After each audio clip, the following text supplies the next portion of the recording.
నమస్కారం, ఘంటారావానికి స్వాగతం. ముందుగా ప్రధానాంశాలు. సచివాలయంలో కొనసాగుతున్న కేబినెట్ భేటీ, 30 అజెండా అంశాలపై నిర్ణయం తీసుకునే అవకాశం.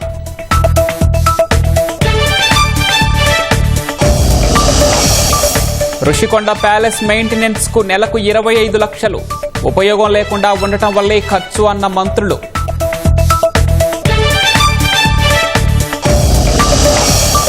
బంజారాహిల్స్ లో ఆక్రమణలపై హైడ్రా పంజా, 750 కోట్ల విలువైన ప్రభుత్వ భూమి స్వాధీనం.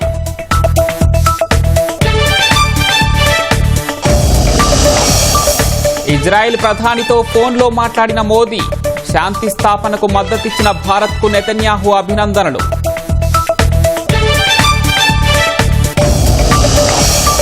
నోబెల్ శాంతి అవార్డు ప్రకటన వేళ ట్రంప్ కీలక వ్యాఖ్యలు, 8 యుద్ధాలు ఆపిన తనకు వస్తుందో రాదో తెలియదని వ్యాఖ్య.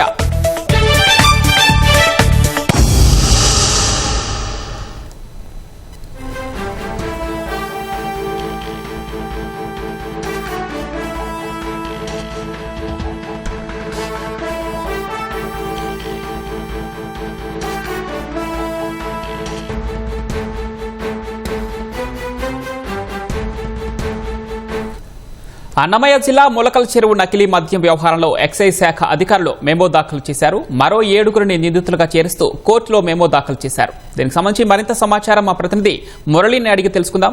మురళి, చెప్పండి, కేసులో ఎవరెవరిని నిందితులుగా చేర్చారు?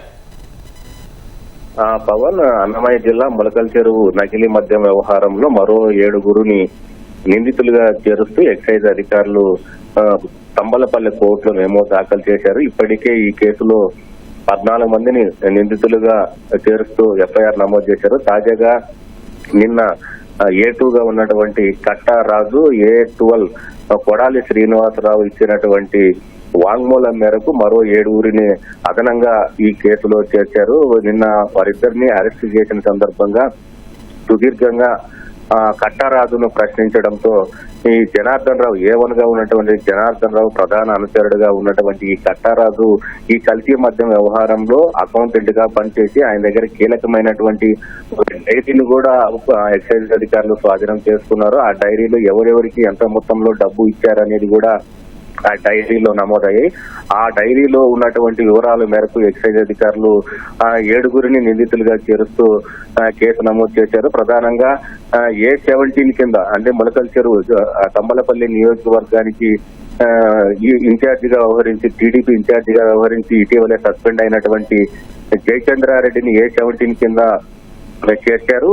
అతని బావమరిది గిరిధర్ రెడ్డిని A18 కింద చేరుస్తూ మెమో దాఖలు చేశారు. వీరితో పాటు ఈ కల్తీ మద్యంలో మెటీరియల్ తీసుకొచ్చిన స్పిరిట్, లేబుల్, అదేవిధంగా ఇతర హోలోగ్రామ్ తో పాటు సామాగ్రిని అంతటిని కూడా సరఫరా చేసి డబ్బులు తీసుకెళ్లినటువంటి మరో 5గురి పైన కేసులు నమోదు చేశారు. వారిలో బెంగళూరుకు చెందినటువంటి బాలాజీ, హైదరాబాద్ కు చెందినటువంటి రవితో పాటు జయచంద్రారెడ్డి ఇంట్లో పనిచేసే అకౌంటెంట్ గా పనిచేసే అల్బురాజు, అదేవిధంగా అతని కార్ డ్రైవర్ అష్రఫ్ తో పాటు బాలాజీ అనుచరుడు సుదర్శన్ కూడా ఈ కేసులో ఎఫ్ఐఆర్ కూడా నమోదు చేశారు. దీనికి సంబంధించి కోర్టులో కూడా మెమో దాఖలైంది. వీటన్నిటిపైన ఎక్సైజ్ అధికారులు దర్యాప్తు ముమ్మరంగా కొనసాగిస్తున్నారు. ప్రధానంగా A1గా ఉన్నటువంటి జనార్దన్ రావు ఆఫ్రికాలో ఉన్నట్టు తెలిసింది. అయితే అతను ఏ క్షణంనైనా ఇండియాకు వచ్చిన తర్వాత అతన్ని అదుపులోకి తీసుకుని ప్రశ్నించాలనేటువంటి ఉద్దేశంతో గత 2 రోజుల నుంచి కూడా ఎక్సైజ్ అధికారులు బెంగళూరు విమానాశ్రయం వద్ద కూడా నిఘా ఉంచారు. వీళ్ళతో పాటు A17 గా తాజాగా కేసులో చేర్చినటువంటి జయచంద్రారెడ్డిని కూడా అరెస్ట్ చేయాలనే ఉద్దేశంతో ఆయన కూడా బెంగళూరులో ఉన్నారనే సమాచారంతో కూడా దాదాపు 4 ఎక్సైజ్ అధికారుల బృందాలు కూడా బెంగళూరులోనే వివిధ ప్రాంతాల్లో మకాం వేశాయి. అదేవిధంగా ఆయన బావమరిది గిరిధర్ రెడ్డిని కూడా పట్టుకోవాలనే ఉద్దేశంతో వీరి ముగ్గురి కోసం కూడా ప్రధానంగా బెంగళూరులో 4-5 బృందాలు ఆ ప్రాంతంలో నిఘా వేసి వారిని పట్టుకోవడానికి అన్ని ప్రయత్నాలు చేస్తున్నాయి. పవన్, ధన్యవాదాలు మురళి.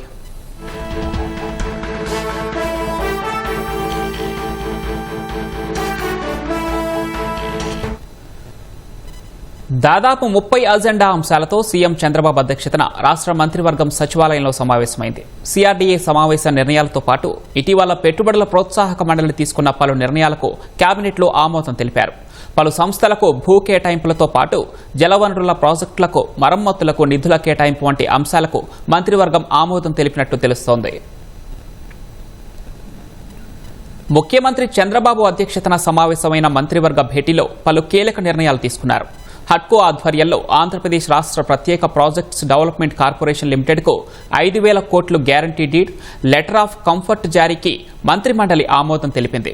ఓర్వకల్లు, కొప్పర్తి ఇతర పరిశ్రమల క్లస్టర్ల అభివృద్ధి కోసం ఈ నిధులు వినియోగించాలని నిర్ణయించారు. జేఎస్డబ్ల్యూ ఇండస్ట్రియల్ పార్క్ లిమిటెడ్ ప్రతిపాదించిన ప్రైవేటు మెగా ఇండస్ట్రియల్ పార్కును ఆంధ్రప్రదేశ్ ప్రైవేట్ పార్క్స్ పాలసీ 4.0 2024-29 కింద స్థాపించేందుకు ఎస్ఐపిబి సిఫారసులను మంత్రిమండలి ఆమోదించింది. ఫెయిర్ ఎక్స్పోర్ట్స్ ఇండియా ప్రైవేట్ లిమిటెడ్కు మల్లవల్లి ఫుడ్ పార్క్లోని కోర్ ప్రాసెసింగ్ సెంటర్ నిర్వహణకు ఎస్ఐపిబి సిఫారసులు భూ కేటాయింపు, విద్యుత్తు, నీరు, రహదారి వసతుల వంటి సౌకర్యాల కల్పనకు కేబినెట్లో అనుమతి ఇచ్చే అవకాశం ఉంది. పరిశ్రమలు, వాణిజ్య శాఖ ఎంఎన్ఆర్ ఫార్మా ప్రైవేట్ లిమిటెడ్కు జరిమానా మాఫీ చేసి సేల్ డీడ్ అమలు చేసేందుకు ఎస్ఐపిబి సిఫారసులు కేబినెట్లో ఆమోదం తెలిపారు.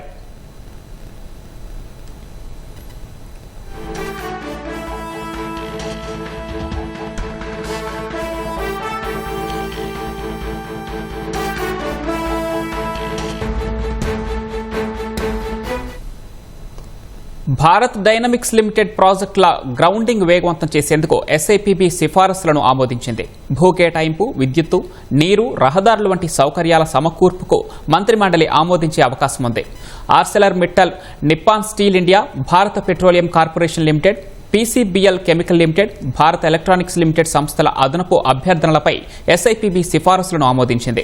Lulu international shopping malls private లిమిటెడ్కు విశాఖపట్నంలో మెగా షాపింగ్ మాల్ నిర్మాణానికి సంబంధించిన లీజ్ అద్దెలు, సెక్యూరిటీ డిపాజిట్ మరియు టెన్యూర్ తుది నిర్ణయానికి ఎస్ఐపిబి సిఫారసులకు ఆమోదం తెలిపింది. జేకే మైనీ ప్రెసిషన్ టెక్నాలజీ లిమిటెడ్ మరియు జేకే మైనీ గ్లోబల్ ఏరోస్పేస్ లిమిటెడ్ సంస్థల పెట్టుబడి ప్రతిపాదనలకు ఎస్ఐపిబి సిఫారసులను ఆమోదించింది. భూ కేటాయింపు, ప్రత్యేక ప్రోత్సాహక ప్యాకేజీలు మంజూరు చేసింది.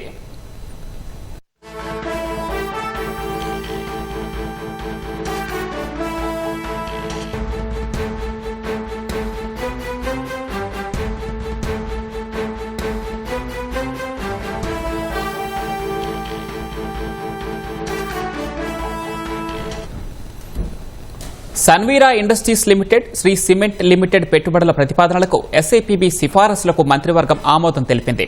అవసరమైన సౌకర్యాల కల్పనతో పాటు ప్రత్యేక ప్రోత్సాహకాలు మంజూరు చేసింది. ఎస్ఐపిబి నిర్ణయాలపై చర్చించి ఆమోదించనుంది. వివిధ సంస్థల భూ కేటాయింపులకు మంత్రివర్గం ఆమోదం తెలిపింది. కర్నూలు, నంద్యాల, అనంతపురం, విజయనగరం జిల్లాల్లో పునరుత్పాదక సోలార్ విద్యుత్ ప్లాంట్ల ఏర్పాటుపై చర్చ జరిగింది. పలు కార్మిక చట్టాల సవరణలకు మంత్రివర్గం ఆమోదం తెలిపింది. జలవనరుల ప్రాజెక్టుల మరమ్మతులకు నిధుల మంజూరుపైన చర్చ జరిగింది. గ్రామ పంచాయతీల్లో పరిపాలన సౌలభ్యానికి ఉద్యోగుల పునర్వ్యవస్థీకరణపై మంత్రివర్గ సమావేశంలో చర్చించారు.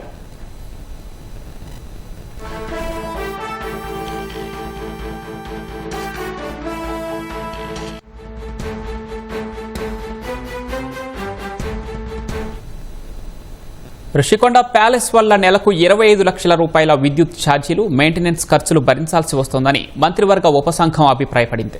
గతంలో 7 కోట్ల ఆదాయం వస్తుండగా ఇప్పుడు ప్రభుత్వమే ఎదురు చెల్లించాల్సి వస్తూ ఉండటంతో ఈ పరిస్థితులు ఎలా అధిగమించాలని దానిపై మంత్రులు చర్చించారు. రుషికొండ ప్యాలెస్ వినియోగంపై ఏర్పాటైన మంత్రివర్గ ఉపసంఘం ఉదయం సచివాలయంలో సమావేశమైంది. మంత్రులు పయ్యాబుల, డిఎస్బీవి స్వామి, కందుల దుర్గేష్ సమావేశంలో పాల్గొన్నారు. ఆతిథ్య రంగానికి హోటల్ నిర్వహణ, మానసిక వికలాంగుల చికిత్సాలయం ఏర్పాటు చేయాలంటూ వచ్చిన ప్రతిపాదనలు, సలహాలను ఉపసంఘం పరిశీలించింది. ప్రజల నుంచి మరింత విస్తృతంగా సలహాలు, సూచనలు తీసుకోవాలని ఉపసంఘం నిర్ణయించింది.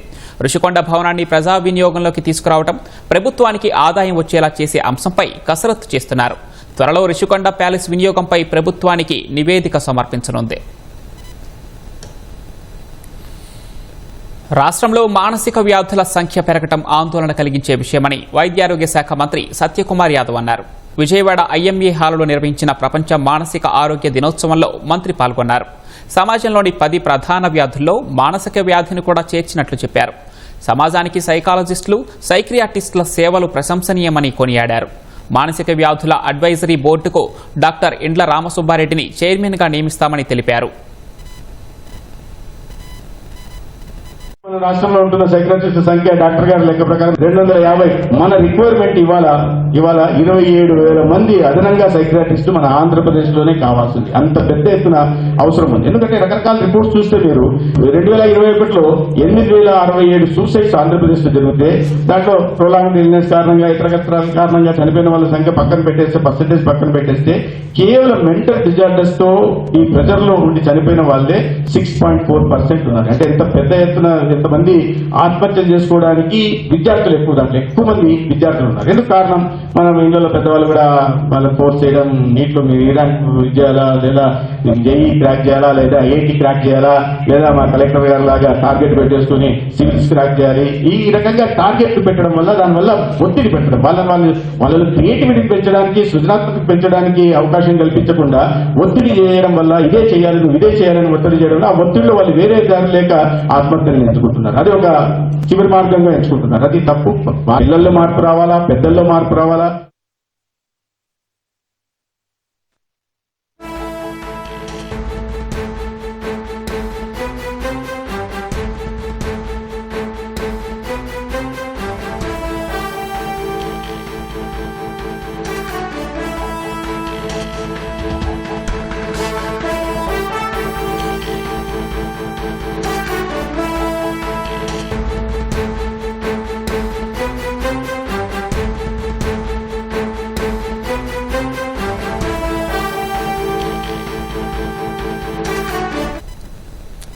తాజా అంశం చూస్తున్నా గుంటూరు జిల్లా అన్నపర్రు బీసీ బాలుర హాస్టల్లో విద్యార్థులకు అస్వస్థత చేసింది.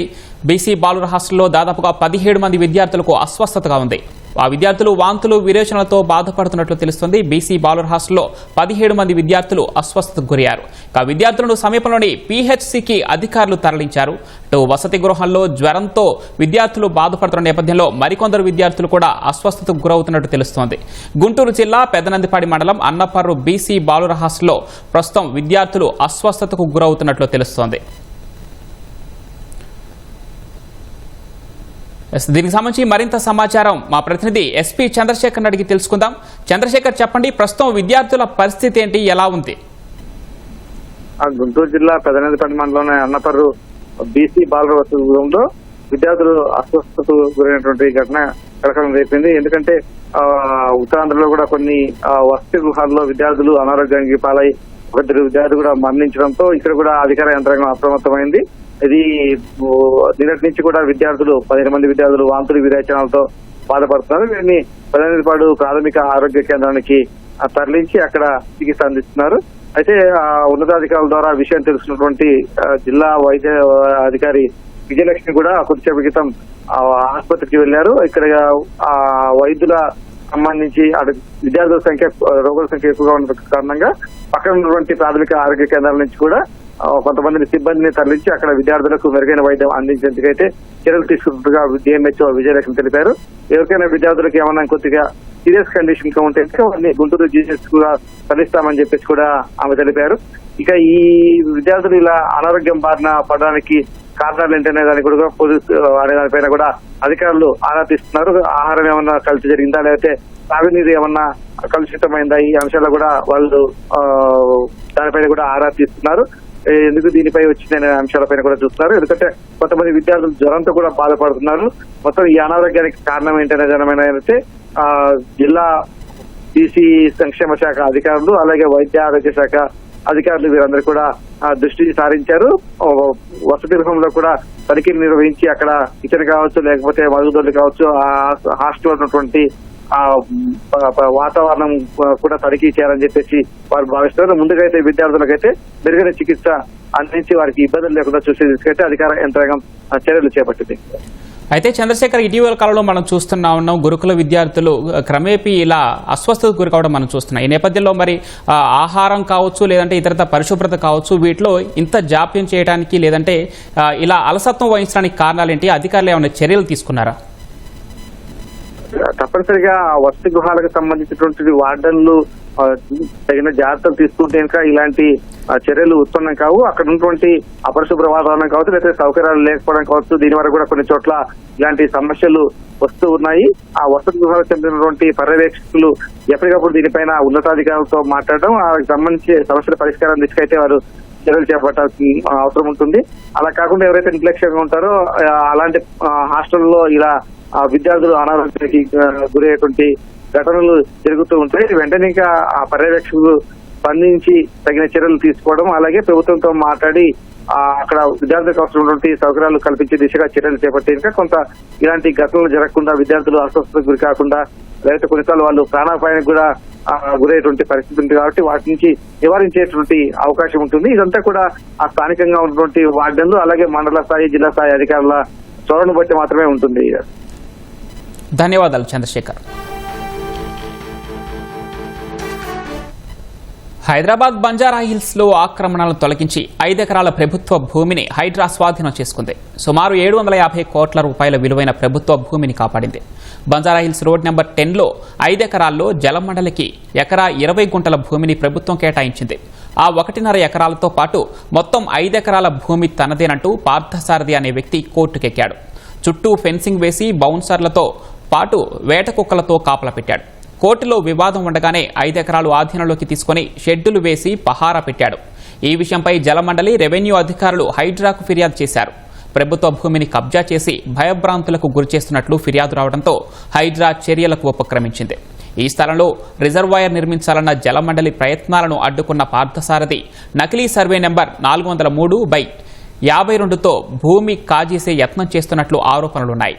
పార్థసారథిపై రెవెన్యూ, జలమండలి అధికారుల ఫిర్యాదుతో బంజారాహిల్స్ పోలీస్ స్టేషన్లో 4 క్రిమినల్ కేసులు నమోదయ్యాయి. వాస్తవానికి 403 సర్వే నెంబర్లో ఉన్న ప్రభుత్వ భూమిని సర్వే నెంబర్లో బై నెంబర్ వేసి పార్థసారథి ఆక్రమించినట్లు అధికారులు నిర్ధారణకు వచ్చారు. ఆన్ రిజిస్టర్డ్ సేల్ డీడ్తో పార్థసారథి ప్రభుత్వ భూమి క్లెయిమ్ చేస్తున్నట్లు చెబుతున్నారు. షేక్పేట రెవెన్యూ సిబ్బంది లేఖ మేరకు భారీ బందోబస్తు మధ్య హైడ్రా ఆక్రమణల తొలగింపు చేపట్టింది. పార్థసారథి వేసిన ఫెన్సింగ్తో పాటు లోపల ఉన్న షెడ్డులను తొలగించింది. 5 ఎకరాల చుట్టూ ఫెన్సింగ్ వేసిన హైడ్రా ప్రభుత్వ భూమిగా బోర్డులను ఏర్పాటు చేసింది.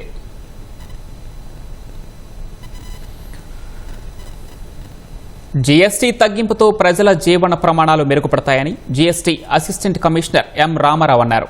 పల్నాడు జిల్లా ఇస్సపాలెంలోని స్త్రీశక్తి జిల్లా కార్యాలయంలో ఈటీవీ, ఈనాడు ఆధ్వర్యంలో జీఎస్టీపై అవగాహన సదస్సు నిర్వహించారు. గురువారం నిర్వహించిన ఈ కార్యక్రమంలో చైతన్య గోదావరి గ్రామీణ బ్యాంకు మేనేజర్, వెలుగు ఏపీఎం భరత్ కుమార్ సహా డ్వాక్రా మహిళలు, సీసీలు పాల్గొన్నారు. కార్లు, ద్విచక్ర వాహనాలు, టీవీలు, ఎలక్ట్రానిక్ వస్తువులపై పన్ను తగ్గించారని GST assistant commissioner M Ramarao వెల్లడించారు. ప్రభుత్వ నిర్ణయంతో జీఎస్టీ తగ్గిందని, లోన్లు తీసుకునే వారికి మంచి వెసులుబాటు ఉందని మొలకలూరు చైతన్య గోదావరి గ్రామీణ బ్యాంకు మేనేజర్ చిన్నారావు అన్నారు. నిత్యావసరాలపై జీఎస్టీ తగ్గడం వల్ల గ్రామీణ స్థాయిలో మహిళలకు ఎంతో ప్రయోజనం చేకూరిందని వెలుగు ఏపీఎం భరత్ కుమార్ వివరించారు. జీఎస్టీ అనేది ఇన్సూరెన్స్, హెల్త్ ఇన్సూరెన్స్ కావచ్చు, లైఫ్ ఇన్సూరెన్స్ కావచ్చు, వీటి మీద జీఎస్టీ అనేది తీసేశారు అనమాట. ఈ జీఎస్టీ తీసేయడం వల్ల ఏం జరుగుతుంది, మీకు డబ్బులు మిగులుతుంది. ఒక 1000 రూపాయలు కట్టే 1200 కట్టేది ఈరోజు 1000 రూపాయలకు వస్తుంది. వస్తుంది కాబట్టి మీరు ఏం చేస్తారు, అందరూ ఇన్సూరెన్స్ చేస్తారు. ఇన్సూరెన్స్ అనేది సెక్యూరిటీ. ఒక దేశం ఇన్సూరెన్స్ బాగా చేస్తారంటే బాగా డెవలప్ అయినట్లు లెక్క అన్నమాట. ఇవన్నీ అంశాలు కూడా మనకు ప్రభుత్వం మొత్తం 4 వారాలు ఇచ్చారండి. మీకు కొంచెం ఇది ముందు బ్రీఫ్ ఎక్స్ప్లెయిన్ చేసి దాని వస్తువులే కదా. జీఎస్టీ 2.0 సంస్కరణలో సూపర్ జీఎస్టీ, సూపర్ సేవింగ్స్ ఈ కార్యక్రమం పేరు. సో ట్యాక్స్ అనేది ఇప్పుడు గవర్నమెంట్ సెప్టెంబర్ 22 నుంచి కూడా ఆల్మోస్ట్ కొన్నింటి మీద అయితే నిలిపెట్టారనమాట. కొన్నింటి మీద అయితే మోస్ట్లీ 10%, అట్లీస్ట్ 10% వరకు కూడా రెడ్యూస్ చేశారన్నమాట. సో ఎవరికైనా లోన్స్ అవైల్ చేసుకుంటే ఇది ఒక బెనిఫిట్ అని మీరు వాళ్ళకి ఎక్స్ప్లెయిన్ చేయొచ్చు. నెక్స్ట్ ఇన్సూరెన్స్ కూడా ఆల్మోస్ట్ 0 చేశారనమాట ఈ ఫైనాన్షియల్ ఇయర్ నుంచి కూడా. సో దాని మీద కూడా జిఎస్టీ లేదు కాబట్టి సో మీరు అందరూ కూడా కొంచెం ఎక్స్ప్లెయిన్ చేయండి ఇన్సూరెన్స్ అమౌంట్ ఎంతమంది తగ్గిందని చెప్పేసి. కర్నూలు జిల్లా గోనెగండ్ల మండలంలోని గాజులదిన్న ప్రభుత్వ ప్రాథమిక పాఠశాల ఉపాధ్యాయుడిపై ఓ విద్యార్థి తండ్రి దాడికి తెగబడ్డాడు. తన కుమారుడికి విద్య సరిగా బోధించడం లేదంటూ టీచర్పై దాడి చేశారు. ఉపాధ్యాయుడి చెయ్యి, మొహంపై గాయాలు కావడంతో స్థానికులు ఆసుపత్రికి తరలించారు.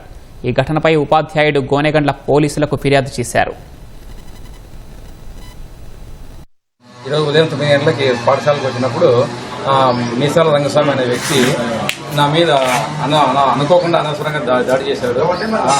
నేను దానివల్ల నాకు ముక్కు మీద గాయమైంది, తల మీద దెబ్బ తగిలింది, చేతికి దెబ్బ తగిలింది, గాయాలైనాయి.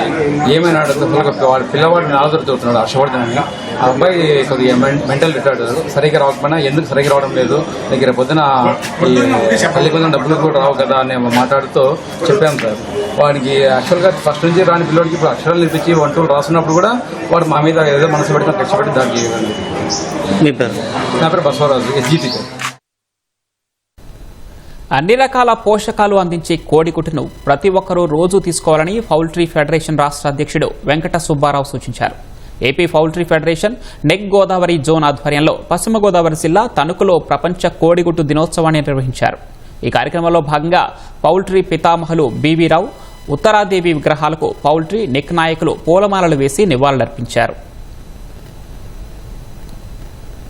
ప్రపంచ నెక్ డే అంటే ప్రపంచ గుడ్డు దినోత్సవం సందర్భంగా మేము స్వర్గీయ బివి రావు గారి ఆశయాల మేరకు వారిని కూడా గౌరవించుకుంటూ ఈ కార్యక్రమం జరపడం జరిగింది. ప్రపంచవ్యాప్తంగా అక్టోబర్ 2వ శుక్రవారం ఈ సంవత్సరం కూడా ప్రపంచ గుడ్డు దినోత్సవం జరుగుతూ ఉన్నది. కార్యక్రమంలో భాగంగా దీన్ని జరుపుకోవడం జరిగింది. ముఖ్యంగా ఈ రోజు గుడ్డు అందరూ 2 గాని 3 గాని తినవలసిన అవసరం ఉందని డాక్టర్లు సూచిస్తూ ఉన్నారు. చాలా చవకగా అంటే రోడ్డు మీద అమ్మే టీ దుకాణంలో టీ కంటే అలాగే ఒక తేక కంటే జామకాయ కంటే కూడా చవకగా వచ్చే గుడ్డుని ఏదో ఎందుకు వాళ్ళు తీసుకోవట్లేదో మాకు అర్థం కావట్లేదు, కానీ ఎక్కువ గుడ్లు తీసుకోవాల్సిన అవసరం ఉంది. మంచి పౌష్టికాహారం కూడా ఉన్నది దీనిలో. ఎల్లో కూడా తినేయండి, ఎల్లో మానొద్దు అని కూడా చెప్తా ఉన్నారు. రోజుకి 2 గుడ్లు గాని 3 గుడ్లు గాని తినవలసిన అవసరం ఉన్నది.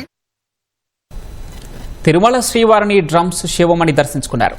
వీఐపీ ప్రారంభ విరామ దర్శన సమయంలో ఆయన స్వామివారి సేవలో పాల్గొన్నారు. దర్శనానంతరం రంగనాయకుల మండపంలో పండితులు ఆశీర్వచనం చేసి స్వామివారి తీర్థ ప్రసాదాలను అందజేశారు. All the way from Tirumala, I'm very happy. A lovely darshan along with my friend Bharat Swami, and Dev is here. Dev is my manager. Pray for everyone, good health and wealth and prosperous and peaceful life. Music rhythm is God, and from here directly I'm going to Mumbai for recording for Aganda Balakrishna Gardi work. Taman phone చేశారు నాకు, చాలా సంతోషం. ఇప్పుడు కొత్త trend, నేను చెన్నైలో ఉన్నప్పుడు AR Rahman drummer, తర్వాత ఇక్కడ నేను ఎయిర్పోర్ట్ వచ్చాను, అతను వచ్చి ఓజీ డ్రమ్మర్ వచ్చేసారు. యువతకు హెచ్ఐవి ఎయిడ్స్ పై అవగాహనను పెంచేందుకు స్టేట్ ఎయిడ్స్ కంట్రోల్ సొసైటీ ఆధ్వర్యంలో విజయవాడలో రెడ్ రన్ పేరుతో మారథాన్ రన్ ర్యాలీ నిర్వహించారు. ఈ అవగాహన ర్యాలీలో AP AIDS control board society project director doctor Neelakantha Reddy పాల్గొన్నారు. జాతీయ ఎయిడ్స్ నియంత్రణ సంస్థ సహకారంతో ఏపీ ఎయిడ్స్ నియంత్రణ సంస్థ కార్యక్రమాన్ని నిర్వహించామని నీలకంఠరెడ్డి తెలిపారు. ఆధునిక ప్రపంచంలో డ్రగ్స్, ఎయిడ్స్ వంటి అనేక ఇన్ఫెక్షన్లకు యువత గురవుతున్నారన్నారు. ఇలాంటి ఘటనలు జరగకుండా జాగ్రత్తలు తీసుకోవడం కోసం సంస్థ తరపున పలు అవగాహన కార్యక్రమాలు చేపడతామని నీలకంఠరెడ్డి తెలిపారు.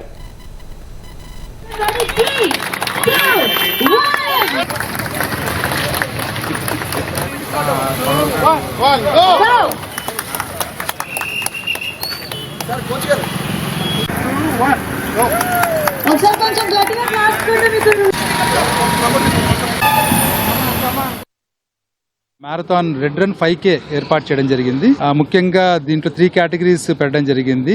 బాయ్స్, గర్ల్స్, తర్వాత ట్రాన్స్జెండర్. ఇక్కడ ఎవరైతే విజేతలుగా వస్తున్నారో వీళ్ళని దేశవ్యాప్తంగా మనకు అక్టోబర్ 30వ తారీఖున నెలాఖరులో నాగాలాండ్ లో దేశవ్యాప్తంగా పోటీలు నిర్వహించబడుతుంది. ముఖ్యంగా ఈ మ్యారథాన్ కావచ్చు, తర్వాత క్విజ్ కాంపిటీషన్స్ కావచ్చు, వీళ్ళకి అవగాహన కలిగించే యువతకు హెచ్ఐవికి సంబంధించిన విషయాలు తెలియాలి, అవగాహన రావాలి. అట్లాగే డ్రగ్స్ కి సంబంధించి కూడా డ్రగ్స్ కు దూరంగా ఉండాలి, వీటి వల్ల విష ప్రభావాలు ఏమున్నాయనేది ముఖ్యంగా తెలియాలనే ఉద్దేశంతో ఈ కార్యక్రమాలు ఏర్పాటు చేస్తున్నాం. దీంట్లో భాగంగానే ఈ లెర్నింగ్ మాడ్యూల్స్ అని చెప్పి కూడా లాస్ట్ మంత్ నుంచి హై స్కూల్స్ కు అట్లాగే జూనియర్ కాలేజ్ పంపించే ప్రయత్నం చేస్తున్నాం. రెడ్ రన్ యూత్ యాక్టివిటీస్ చేయడానికి మెయిన్ రీజన్ ఏంటంటే హెచ్ఐవి ఇంకా ఉందా, ఇప్పట్లో కూడా ఉందా, హెచ్ఐవి లేదు కదా, ఇది పాత డిసీజ్ అన్న భావన ఎక్కువగా ఉంది. మన అనాలిసిస్ ప్రకారము రీసెంట్ డేస్ లో నెంబర్ ఆఫ్ కేసెస్ పాజిటివ్ అయ్యేది బాగా తగ్గినప్పటికీ కొన్ని కేసెస్ చిన్న పిల్లల్లో వస్తున్నాయి. 10th క్లాస్ 11th క్లాస్ పిల్లల్లోనే హెచ్ఐవి పాజిటివ్ వస్తున్నారు.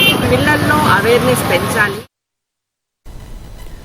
ఈ నెల 16న ప్రధాని మోదీ కర్నూలు జిల్లా పర్యటనకు సంబంధించి అన్ని ఏర్పాట్లు యుద్ధ ప్రాతిపదికన పూర్తి చేస్తున్నట్లు కలెక్టర్ సిరి తెలిపారు. 3 లక్షల మందికి సరిపడా సభా ప్రాంగణం సిద్ధం చేస్తున్నామన్నారు. ఉదయం శ్రీశైలం మల్లన్న దర్శనం చేసుకున్న తర్వాత మధ్యాహ్నం 2:55 నన్నూరు బహిరంగ సభ ప్రాంగణానికి ప్రధాని చేరుకుంటారని చెబుతున్న కలెక్టర్ సిరితో మా ప్రతినిధి శ్యామ్ ముఖాముఖి. ఈ నెల 16న భారత ప్రధాని నరేంద్ర మోదీ కర్నూలు జిల్లాలో పర్యటించనున్నారు. ఈ పర్యటనకు సంబంధించిన ఏర్పాట్లన్నీ కూడా Kurnool collector doctor A Siri గారు దగ్గరుండి పర్యవేక్షిస్తున్నారు. అన్ని అరేంజ్మెంట్స్ చేస్తున్నారు. ప్రస్తుతం మనతో ఉన్నారు. మేడం నమస్తే. ప్రధానంగా పిఎం పర్యటనకు సంబంధించిన అప్డేట్స్ ఏమున్నాయి? ఇక్కడ నన్నూరు విలేజ్ మనకి NH40 టోల్ ప్లాజాకి ఆనుకొని ఒక 2 కిలోమీటర్ల దూరంలో వెన్యూ సెలెక్ట్ చేసుకోవడం జరిగిందండి. దీంట్లో మెయిన్ గా మనకి మీటింగ్ ప్లేస్ ఒక 40 ఎకరాలు, పార్కింగ్ ఏరియా ఒక 347 ఎకరాలు ఐడెంటిఫై చేశాము.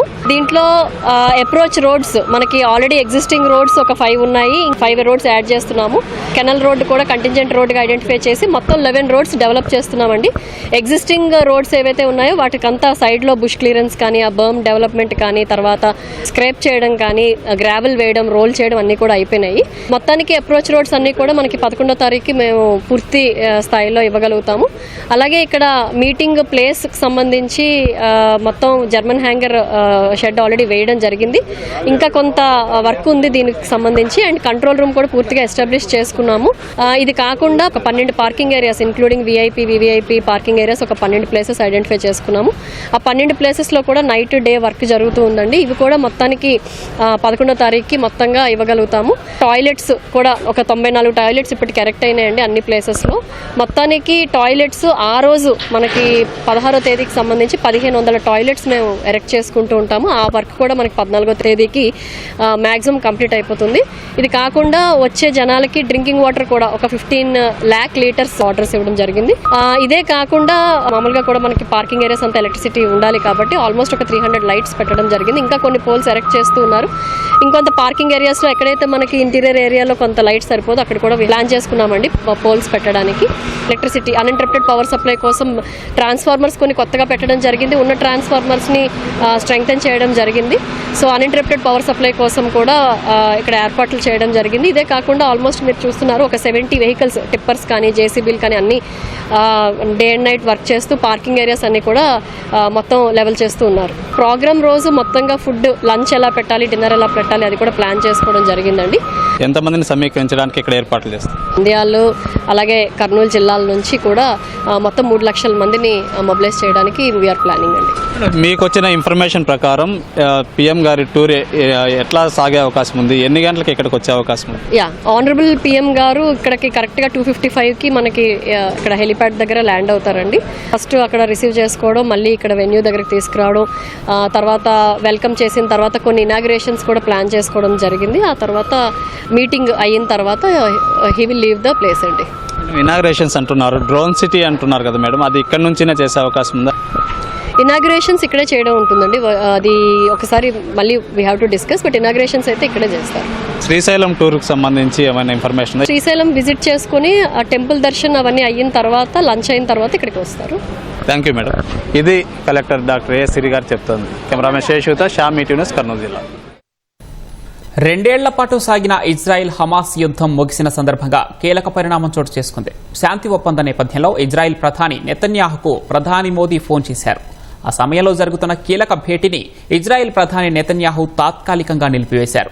ఈ విషయాన్ని ఇజ్రాయెల్ ప్రధాని కార్యాలయం స్వయంగా ఓ ప్రకటనలో వెల్లడించింది.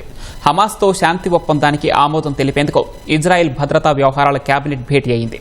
అందులో ప్రధాని నెతన్యాహుతో సహా కీలక అధికారులు పాల్గొన్నారు. ఈ క్రమంలోనే ప్రధాని మోదీ నెతన్యాహుకు ఫోన్ చేశారు. దీంతో ఇజ్రాయెల్ ప్రధాని ఆ సమావేశాన్ని తాత్కాలికంగా ఆపేసి ప్రధాని మోదీతో మాట్లాడారు. బందీల విడుదల ఒప్పందంపై ప్రధాని మోదీ అభినందించారని ఇజ్రాయెల్ ప్రధాని కార్యాలయం తెలిపింది. శాంతి స్థాపనకు నిరంతరంగా మద్దతు తెలిపిన భారత్కు ప్రధాని నెతన్యాహు కృతజ్ఞతలు తెలిపారని పేర్కొంది.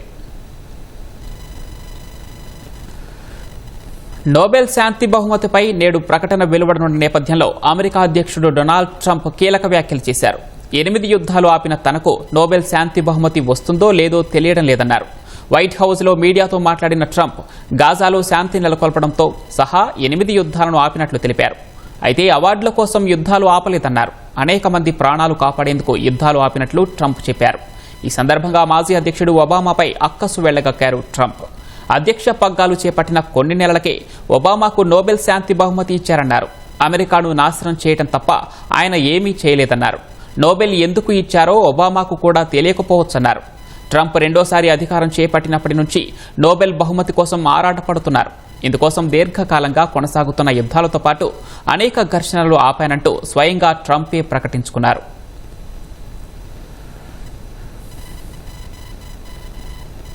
ఫిలిప్పీన్స్ను మరోసారి భారీ భూకంపం కుదిపేసింది.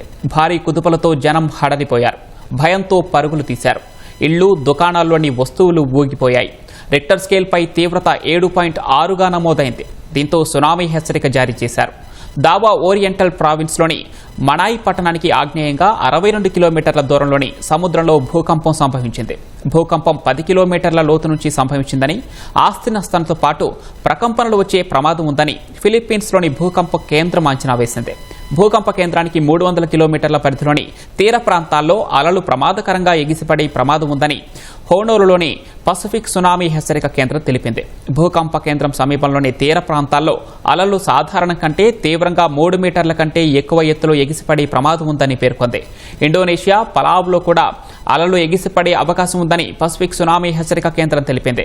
ఫిలిప్పీన్స్లో సెప్టెంబర్ 30న 6.9 తీవ్రతతో సంభవించిన భూకంపంలో 74 మంది చనిపోయారు. వేలాది మంది నిరాశ్రయులయ్యారు. ఆ విపత్తు నుంచి ఇంకా తేరుకోకముందే మళ్లీ ఇప్పుడు భూకంపం సంభవించింది. ప్రపంచంలోనే అత్యంత ప్రమాదకర విపత్తులు సంభవించే దేశాల్లో ఒకటైన ఫిలిప్పీన్స్లో తరచుగా భూకంపాలు, అగ్నిపర్వతాల విస్ఫోటనాలు సంభవిస్తూనే ఉంటాయి. రష్యా ఉక్రెయిన్ యుద్ధం ఆపి నోబెల్ శాంతి బహుమతి పొందాలని అమెరికా అధ్యక్షుడు డొనాల్డ్ ట్రంప్ తీవ్రంగా ప్రయత్నిస్తూ ఉంటే అటు పుతిన్ సేనలు మాత్రం ఉక్రెయిన్పై భీకర దాడులు కొనసాగిస్తున్నాయి. రాత్రి తమ విద్యుత్ వ్యవస్థలే లక్ష్యంగా రష్యా దాడులకు పాల్పడిందని కీవ్ అధికారులు పేర్కొన్నారు. ఈ దాడుల్లో 7 ఏళ్ల చిన్నారి మృతి చెందగా 9 మంది గాయపడ్డారని కీవ్ మేయర్ తెలిపారు. కీవ్లోని కొన్ని ప్రాంతాల్లో విద్యుత్ సరఫరా నిలిచిపోయిందని వెల్లడించారు. విద్యుత్ సరఫరా పునరుద్ధరించేందుకు అధికారులు తీవ్రంగా ప్రయత్నిస్తున్నారని చెప్పారు. డ్రోన్లు, క్షిపణులతో రష్యా జరిపిన ఈ దాడుల్లో కీవ్లో పెద్ద ఎత్తున మంటలు చెలరేగి ఓ ఎత్తైన భవనం దగ్ధమైంది. మంటలను అగ్నిమాపక సిబ్బంది అదుపు చేశారు.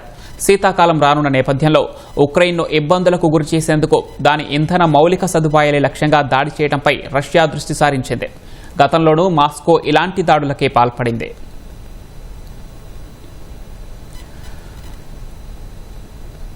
పాకిస్తాన్కు కొత్తగా క్షిపణి వ్యవస్థలను సరఫరా చేయడం లేదని అమెరికా తెలిపింది.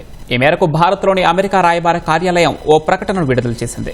పాకిస్తాన్కు అత్యాధునిక క్షిపణులు సరఫరా చేసేందుకు అమెరికా ఆమోదం తెలిపినట్లు వార్తలు వెలువడటంతో అగ్రరాజ్యం వివరణ ఇచ్చింది.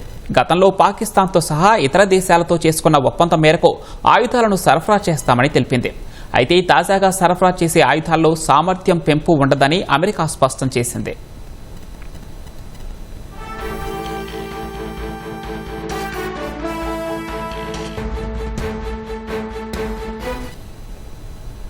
తమిళ రాజకీయం కాక మీదుంది. ఎన్నికల టైం దగ్గర పడే కొద్దీ మరింత వేడెక్కుతోంది. అధికార విపక్షాలు పోటాపోటీగా తలపడుతూ ఉంటే ప్రత్యామ్నాయ శక్తిగా ఎదగాలని టీవీకే ప్రయత్నిస్తోంది. చిన్న పార్టీలన్నీ ఏదో ఒక కూటమిలో చేరిపోయి ఉనికి కాపాడుకునే ప్రయత్నాల్లో ఉన్నాయి. 5 ఏళ్ల అభివృద్ధి, సంక్షేమమే మళ్లీ పవర్లోకి తెస్తాయని డీఎంకే ధీమాగా ఉంది. అటు బీజేపీతో కలిసి అధికార పీఠం అందుకుంటామని అన్నా డీఎంకే నమ్ముతోంది. దశాబ్దాలుగా 2 పార్టీల పాలనతో విసిగిపోయిన ప్రజలు మార్పుకు ఓటేస్తారని విజయ్ ఆశతో ఉన్నారు. ఇంతకీ తమిళుల మనసులో ఏముంది? మరోసారి వైవిధ్యాన్ని చాటుకుంటారా? రాజకీయ నిపుణుల అంచనాలేంటి?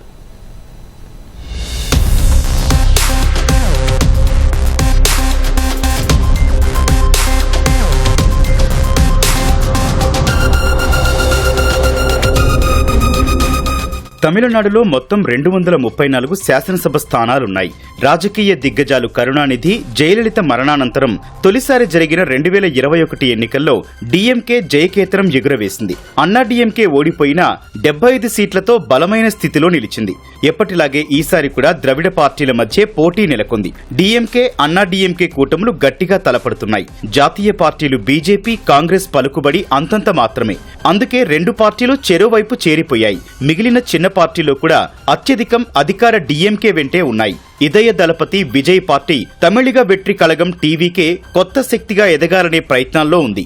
బలమైన కూటములను ఢీకొట్టి టీవీకే ఎంతవరకు సత్తా చాటుతుందో ఇప్పటికిప్పుడు అంచనా వేయడం కష్టమే. తమిళనాడు ప్రస్తుత పరిస్థితి ఏంటి అంటే 5 ఏళ్ల స్టాలిన్ పాలన పట్ల ప్రజల్లో సంతృప్తి ఉందని రాజకీయ నిపుణుల అంచనా. ప్రభుత్వ వ్యతిరేకత అంతగా లేదనే అభిప్రాయం ఉంది. అభివృద్ధిలో తమిళనాడు దూకుడు మీదుందని, 11 ఏళ్ల తర్వాత మళ్లీ దేశంలో ఫస్ట్ ప్లేస్ కు చేరడం మా ఘనతే అంటోంది డీఎంకే.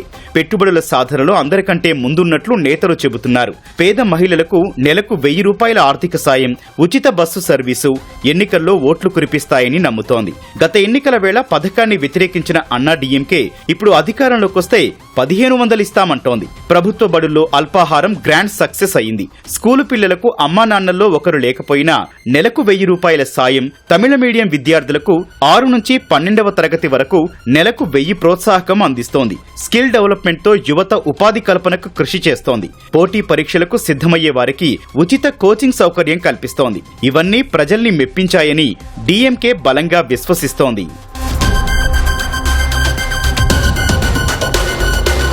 ప్రతికూలతలు లేవా అంటే కొన్ని ఉన్నాయి. కరుణానిధి తర్వాత స్టాలిన్ సీఎం అయ్యారు. నెక్స్ట్ ఎవరంటే డిప్యూటీ సీఎంగా ఉన్న స్టాలిన్ కుమారుడు ఉదయనిధి, ఎంపీగా దిల్లీలో చక్రం తిప్పుతున్న సోదరి కనిమొళినే, దగ్గరి బంధువు దయానిధి మారన్ కూడా ఎంపీగా ఉన్నారు. వీటితో డీఎంకేపై కుటుంబ పార్టీ ముద్ర మరింత బలపడింది. ఇక 2 ఏళ్ల కిందట మనీ లాండరింగ్ కేసులో ఈడీ అరెస్టుతో సెంథిల్ బాలాజీ మంత్రి పదవికి రాజీనామా చేశారు. బెయిల్ రాగానే మళ్లీ మంత్రివర్గంలోకి తీసుకున్నారు. దానిపై సుప్రీంకోర్టులో పిటిషన్ దాఖలైంది. బెయిల్, మంత్రి పదవుల్లో ఏది కావాలో తేల్చుకోమన్న సుప్రీం ఆదేశాలతో కేబినెట్ నుంచి బాలాజీ తప్పుకోక తప్పలేదు. ఎన్నికల షెడ్యూల్ వచ్చేలోపు సుప్రీంకోర్టులో కేసు తేలితే బాలాజీకి మళ్లీ పదవి ఖాయమనే ప్రచారం ఉంది. మరో 2 మంత్రులు పొన్ముడి, పెరియస్వామి ఇళ్లలో సోదాలు చేసిన ఈడీ అరెస్టు చేయకపోవడం ఉపశమనం కలిగించే అంశం. కింది నుంచి పై స్థాయి వరకు పార్టీ నేతలపై అవినీతి ఆరోపణలున్నాయి. ఈ ప్రభావం ఎన్నికలపై పడుతుందేమో అని డీఎంకే కొంత ఆందోళన చెందుతోంది. ఓల్డ్ పెన్షన్ స్కీమ్ ఓపీఎస్ అమలుకు గత ఎన్నికల్లో హామీ ఇచ్చినా ఇప్పటి వరకు అతీ గతి లేదు. 2 నెలలకోసారి తీసే ఇళ్ల కరెంట్ రీడింగ్ నెలకోసారి తీస్తామని చెప్పి మాట నిలబెట్టుకోలేదు. వంట గ్యాస్ సిలిండర్ కు 100 రూపాయలు సాయం చేస్తామన్న హామీని మరిచిపోయారు. 5 ఏళ్లుగా రాష్ట్రంలో 25 లాకప్ డెత్లు, అన్నా యూనివర్సిటీలో యువతిపై అత్యాచారం ఘటన, శాంతి భద్రతలపై ప్రశ్నలు లేవనెత్తాయి. ప్రతిపక్షం సంగతి ఎలా ఉన్నా గవర్నర్ ఆర్ఎన్ రవితో స్టాలిన్ కు నిత్య పోరాటం తప్పలేదు. అసెంబ్లీ ఆమోదించిన బిల్లుల్ని గవర్నర్ పక్కన పెట్టడం, సుప్రీంకోర్టుకు వెళ్లి ఉత్తర్వులు తెచ్చుకోవడం రొటీన్ గా అయింది. ప్రభుత్వంపై గవర్నర్ నేరుగా చేస్తోన్న ఆరోపణలు స్టాలిన్ ను బాగానే ఇబ్బంది పెడుతున్నాయి. మిగిలిన ప్రాంతాల్లో పరిస్థితి బాగానే ఉన్నా కొంగు నాడుగా పిలిచే తిరుపూర్, ఈరోడ్, కోయంబత్తూర్లో డీఎంకే బాగా బలహీనంగా ఉంది. గత ఎన్నికల్లో అక్కడ పెద్దగా సీట్లు రాలేదు. ఈసారి పరిస్థితి అంతకంటే గొప్పగా ఏమీ ఉండకపోవచ్చని పార్టీ భావిస్తోంది.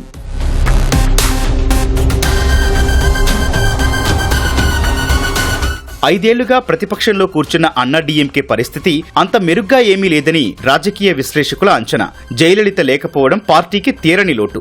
ఆ స్థానాన్ని భర్తీ చేసే నాయకులు పార్టీలో లేరు. పళనిస్వామి నాయకత్వానికి ప్రజాదరణ ఎంతన్నది చెప్పలేని స్థితి. పన్నీరు సెల్వం, టీటీవీ దినకరన్ ఒకవైపు సవాల్ విసురుతుంటే సీనియర్ నేత సెంగోట్టంతో కొత్త తలనొప్పులు తప్పడం లేదు. పార్టీలో ఎవరికి ఏ సమస్య వచ్చినా కేంద్ర హోంమంత్రి అమిత్ షాను కలుస్తున్నారు. ఇది డీఎంకేకి అస్త్రంగా మారింది. కొంగునాడులో పార్టీ పటిష్టంగా ఉంది. కానీ దక్షిణ జిల్లాలు మధురై, తూత్తుకుడి, తిరునల్వేలి, దిండిక్కల్, శివగంగై, రామనాథపురంలో పట్టున్న పన్నీర్ సెల్వం బహిష్కరణతో పార్టీకి నష్టమే అంటున్నారు. ఎన్నికల గుర్తు కోసం ఇప్పటికీ కొట్లాట జరుగుతూనే ఉంది. అన్నా డీఎంకేతో పొత్తు పెట్టుకుని పళనిస్వామిని సీఎం అభ్యర్థిగా ప్రకటించిన బీజేపీ టీటీవీ దినకరన్, పన్నీర్ సెల్వం గ్రూపుల్ని చల్లబరిచే యత్నాల్లో ఉంది. వాళ్లను చేరదీస్తే కూటమికి మేలు జరుగుతుందనే అభిప్రాయంతో ఉంది.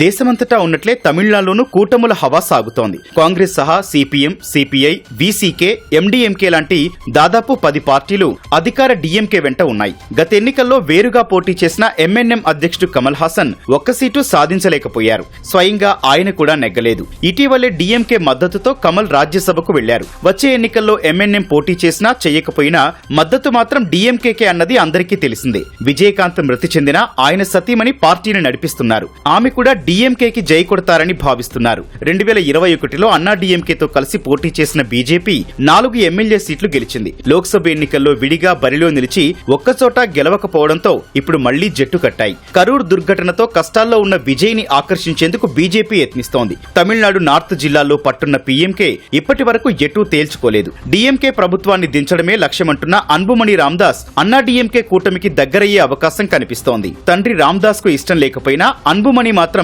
ఇటే మొగ్గుతున్నారు.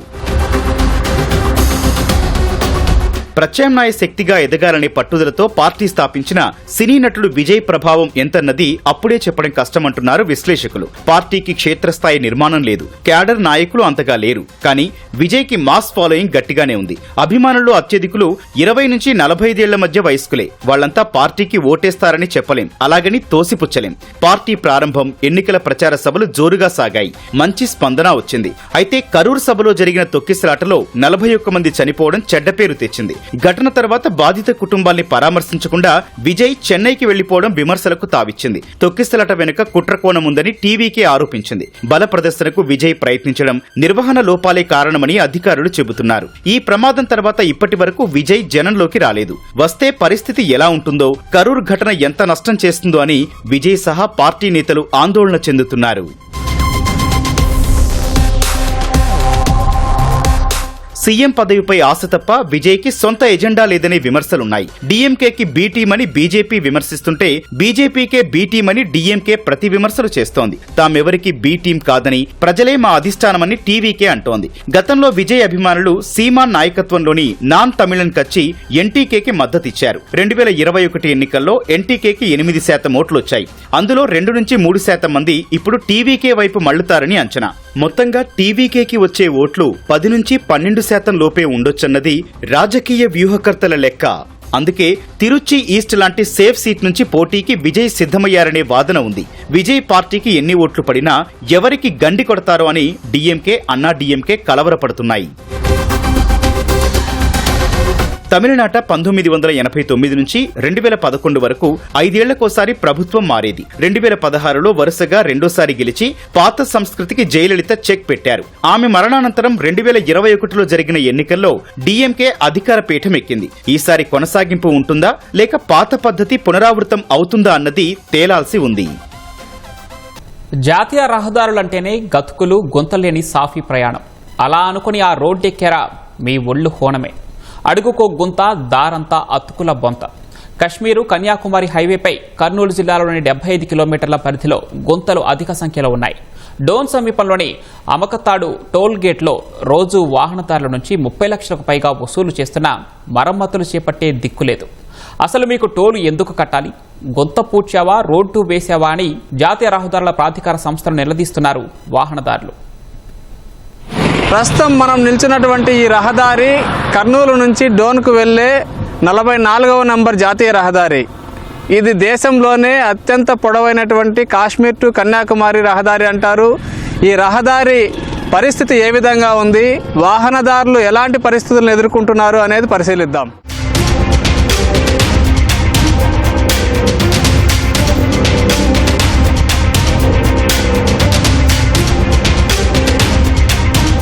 ఇక్కడ మాకు బంధుత్వం ఉంది. భూమిరెడ్డిపల్లి కర్నూలు టు వస్తుంటాం అనమాట. రోడ్డు ఇంత అధ్వానంగా ఉంది. హైవే లక్కర లేదు అసలు. ఏదైనా పల్లెటూరు రోడ్డు కదా ఉన్నట్లు ఉంది. హైవేలో ఇంత గతుకులు ఉన్నాయి. ఇలా ఉంటే యాక్సిడెంట్లు జరగకుండా ఉంటాయా? ఈ యాక్సిడెంట్లు అయితే మా ఫ్యామిలీకి ఇబ్బంది కదా. ఇట్లా ఉంటే ఇక్కడ నుంచి ఎన్ని గుంతలు కావాలంటే అన్ని గుంతలు ఉన్నాయి. హైవే కదా ఇది హైవే అంటారు దీన్ని. ఇట్లా గతుకులు ఉంటే గతుకుల హైవే అంటారు. అసలు రోడ్డు పరిస్థితి అయితే ఏం బాగాలేదు. తరచూ యాక్సిడెంట్లు అయితేనే ఉంటాయి. దీని కొద్దీ మట్టి రోడ్డు మేలు అవుతుంది నాకు అడిగితే. ఏమంటే ఇంకా మేము చెప్పలేక ఏం చేయలేక ఊక చేతులు కట్టుకొని అట్టే ఉన్నాం. మా ఫ్యామిలీ కానీ ఎన్నోసార్లు యాక్సిడెంట్ అయింది ఇదే రోడ్లో. చాలా ఘోరంగా ఉన్నాయి. నైట్ పూట వస్తే ఉరివే కనపడదు, ఏంది కనపడదు. లారీలలో వచ్చేస్తాయి, సైడ్కి వచ్చేస్తే యాక్సిడెంట్లు అయితేనే ఉన్నాయి. సో నేను రెగ్యులర్ ఇక్కడ నుంచి ట్రావెల్ చేస్తూనే ఉంటా. రోడ్డు చాలా డ్యామేజ్డ్ కండిషన్లో ఉంది. మళ్ళీ మన రైన్ పడినాక ఇంకా ఎక్కువ ప్యాచెస్ వస్తున్నాయి. సో వెరీ డిఫికల్ట్గా ఉంటుంది బండి తోలుతప్పుడు. ఏమైనా స్కిడ్ అయ్యే ఛాన్సెస్ చాలా ఉంది.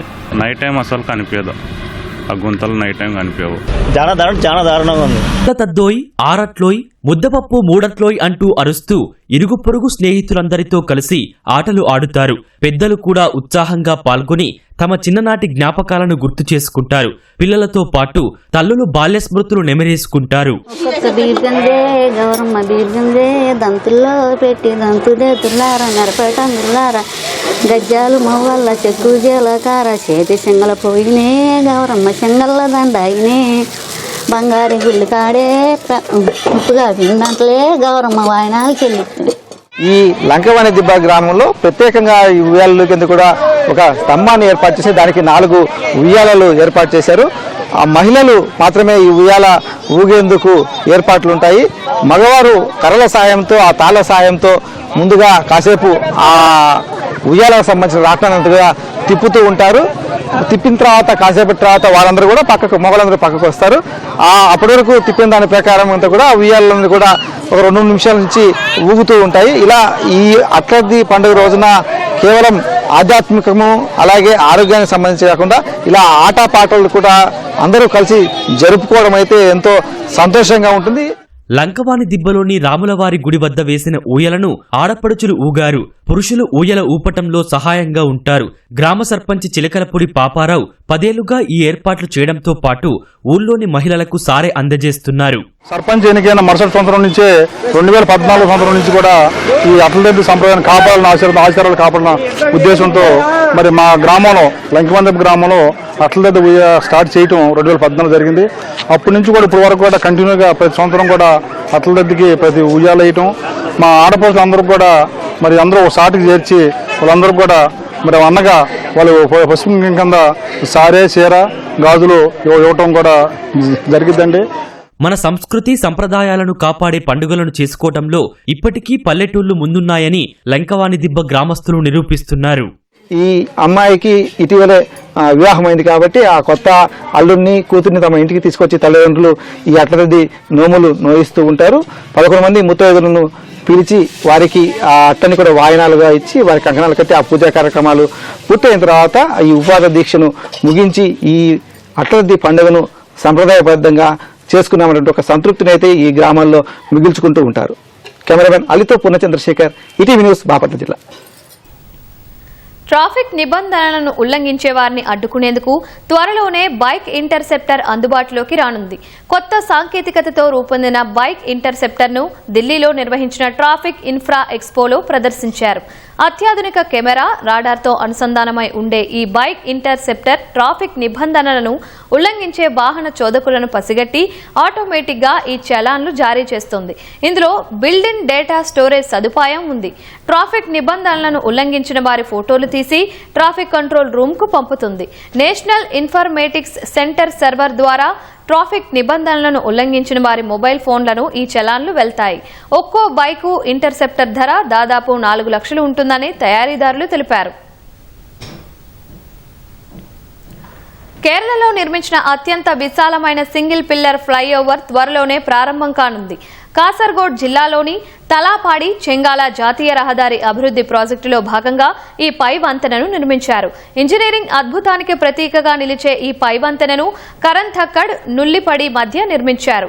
దీని నిర్మాణానికి 4 ఏళ్లు పట్టింది. ప్రతికూల వాతావరణ పరిస్థితుల కారణంగా నిర్మాణం ఆలస్యమైంది. అన్ని సమస్యలను అధిగమించి పూర్తయిన ఈ పై వంతెన త్వరలోనే ప్రజలకు అందుబాటులోకి రానుంది.